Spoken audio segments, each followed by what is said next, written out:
Anjarakandy medical കോളേജിൽ ശസ്ത്രക്രിയയ്ക്ക് വിധേയയായ യുവതിക്ക് ഒരു കണ്ണിന് കാഴ്ച നഷ്ടപ്പെട്ടതായി പരാതി.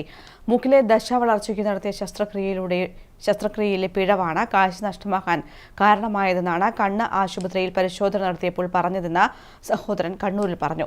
ചികിത്സാ പിഴവിൽ നടപടി ആവശ്യപ്പെട്ട് മുഖ്യമന്ത്രിക്കും ആരോഗ്യമന്ത്രിക്കും പരാതി നൽകിയതായും ബന്ധുക്കൾ കണ്ണൂരിൽ പറഞ്ഞു. അഞ്ചരക്കണ്ടിയിലെ ടി രസ്നക്കാണ് മൂക്കിലെ ദശയ്ക്ക് ശസ്ത്രക്രിയ നടത്തിയ ശേഷം വലത് കണ്ണിന് കാഴ്ചശക്തി നഷ്ടമായത്. കണ്ണൂർ അഞ്ചരക്കണ്ടി മെഡിക്കൽ കോളേജിലാണ് ശസ്ത്രക്രിയ നടത്തിയതെന്ന് രസ്നയുടെ സഹോദരൻ ടി.വി. ശ്രീജിത്ത് പറഞ്ഞു.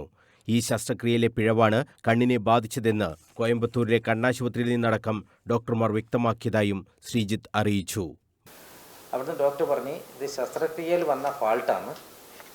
അത് ശസ്ത്രക്രിയ ചെയ്യുമ്പോൾ ഞരമ്പിന് ഡാമേജ് സംഭവിച്ചിട്ടുണ്ട്.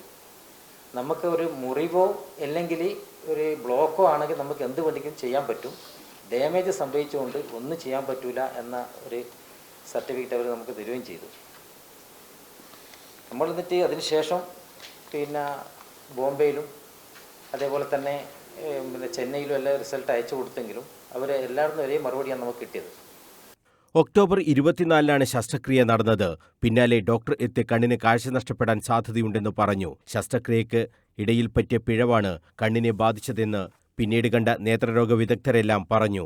ഇക്കാര്യം അഞ്ചരക്കണ്ടി മെഡിക്കൽ കോളേജ് അധികൃതരെ അറിയിച്ചപ്പോൾ പോയി കേസ് കൊടുക്ക് എന്ന ധിക്കാര നിലപാടാണ് സ്വീകരിച്ചതെന്നും കുടുംബാംഗങ്ങൾ ആരോപിച്ചു. 1ഉം 4ഉം വയസ്സുള്ള 2 പെൺകുട്ടികളുടെ അമ്മയാണ് റസ്ന.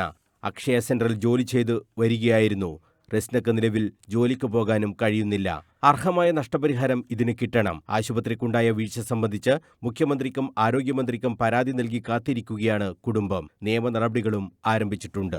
റസ്നയുടെ ഭർത്താവ് കെ ഷജിൽ, അച്ഛൻ രാജൻ, തലശ്ശേരി ബ്ലോക്ക് പഞ്ചായത്ത് അംഗം M Rameshan, CPM Anjarakandy area committee അംഗം കെ രജിൻ എന്നിവരും വാർത്താസമ്മേളനത്തിൽ സംബന്ധിച്ചു.